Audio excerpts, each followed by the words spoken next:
Tumba, de Howard Felix Lovecraft. Parte 2.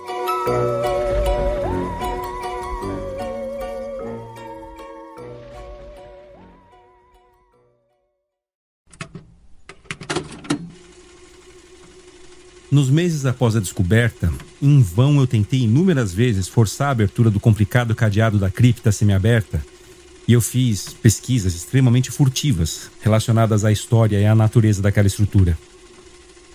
Com a tradicional curiosidade de um menino, eu aprendi muito, apesar de um sigilo constante que me levava a nunca revelar a ninguém as minhas informações ou o meu propósito. Talvez seja pertinente agora mencionar que eu não fiquei de forma alguma surpreso ou aterrorizado ao aprender sobre a natureza da cripta. Como eu já tinha ideias deveras peculiares a respeito de vida e morte, eu traçava uma associação superficial entre corpos vivos e bonecos de argila fria. E eu senti que a grande e sinistra família da mansão que fora destruída pelo fogo estava, de alguma forma, representada naquele salão de pedra que eu buscava explorar. Os boatos que corriam pelo vilarejo, sussurrados em cantos escuros, sobre os rituais bizarros e orgias profanas que ocorriam no passado naquele átrio antigo, só reforçaram cada vez mais o meu interesse na tumba, e eu sentava em frente à sua porta por horas a fio, dia após dia. Certa vez eu atirei uma vela através da fresta da entrada, mas eu não consegui ver nada a não ser um lance de degraus de pedra que levavam para baixo. O odor do local me repeliu e enfeitiçou ao mesmo tempo. Eu senti como se eu reconhecesse o odor de um passado remoto, além de qualquer lembrança, antes mesmo de eu ocupar este corpo. No ano seguinte ao que eu vi a tumba pela primeira vez, eu encontrei, por acaso, uma tradução carcomida de Vidas Paralelas de Plutarco no sótão, que era repleto de livros lá em casa. Ao ler sobre a vida de Teseu, eu fiquei muito impressionado por aquela passagem que fala da grande pedra sobre a qual o herói, ainda menino, deveria encontrar os seus símbolos do destino, mas apenas quando tivesse idade suficiente para levantar o seu enorme peso. Essa lenda teve uma grande influência sobre mim, acalmando completamente a impaciência que eu tinha de entrar na cripta, ao me fazer sentir que a hora ainda não havia chegado. Mais tarde eu disse a mim mesmo que deveria crescer até ter uma força e engenhosidade que me permitissem destrancar as pesadas correntes da porta com facilidade, mas que até lá era melhor que eu me conformasse com o que parecia ser a vontade do destino. Dessa forma, as minhas vigílias em frente ao portal úmido tornaram-se menos persistentes e muito mais do meu tempo foi gasto em outras atividades, igualmente estranhas.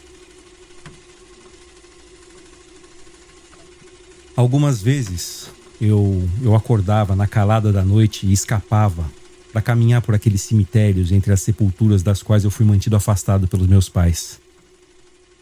O que eu fiz lá eu não posso revelar, porque eu não tenho certeza da realidade de certas coisas que aconteceram, mas eu sei que nos dias após essas escapadas noturnas eu frequentemente surpreendia as pessoas à minha volta com conhecimentos sobre tópicos quase esquecidos por muitas gerações.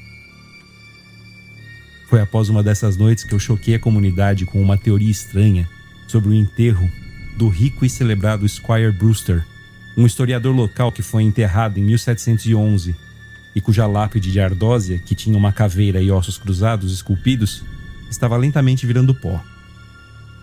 Em um momento de uma imaginação pueril, eu jurei não apenas que o agente funerário Goodman Simpson havia roubado seus sapatos de fivela de prata, suas meias de seda e roupas debaixo de cetim antes do enterro, mas que o próprio Squire, não completamente inanimado, revirou-se 2 vezes no caixão, coberto pela terra um dia antes de ser enterrado.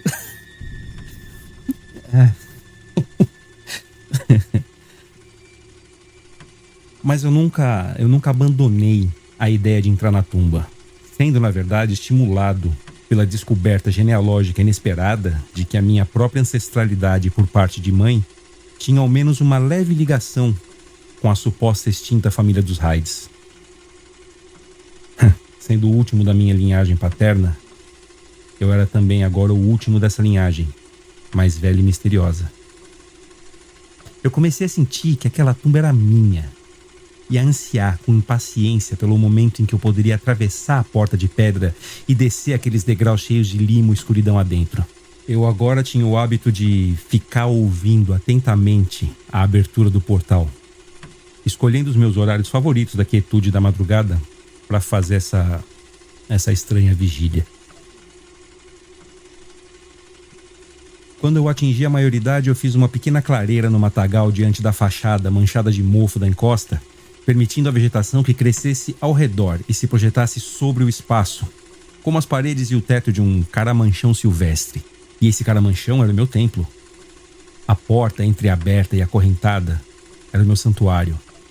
E ali eu deitava, estendido no chão, coberto de musgo, pensando pensamentos estranhos e sonhando sonhos estranhos. Na noite em que eu tive a primeira revelação, o tempo estava abafado. Eu devo ter caído no sono pelo cansaço, pois foi com uma nítida sensação de despertar que eu ouvi as vozes. Daqueles tons, daqueles sotaques, eu hesito em falar.